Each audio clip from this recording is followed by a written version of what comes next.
নতুন ধানে নতুন ঘ্রাণে চলমাতি পিঠার গানে প্রতিপাদ্য নিয়ে নওগাঁ সঙ্গীত নিকেতনের উদ্যোগে উৎসবমুখর পরিবেশে ঐতিহ্যবাহী পিঠা উৎসব অনুষ্ঠিত হয়েছে। মঙ্গলবার বিকেলে আয়োজিত এই অনুষ্ঠানে সঙ্গীত নিকেতনের শিক্ষার্থী, অভিভাবক ও সাংস্কৃতিক প্রেমীরা অংশগ্রহণ করেন। উৎসবে বিভিন্ন ধরনের পিঠা প্রদর্শিত হয়, যার মধ্যে পুলি, পাটিসাপটা, ভাপা, চিতই, দুধ চিতই, নকশি পিঠা ও ক্ষীর পিঠা ছিল প্রধান আকর্ষণ। পিঠা প্রদর্শনী ছাড়াও সঙ্গীত পরিবেশনা এবং নৃত্য আয়োজন উৎসবকে আরও প্রাণবন্ত করে তোলে।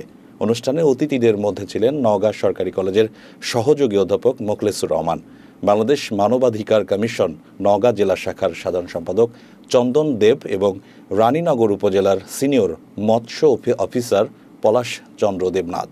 ভবিষ্যতে এমন আরও আয়োজনের আশা প্রকাশ করেন অতিথিরা।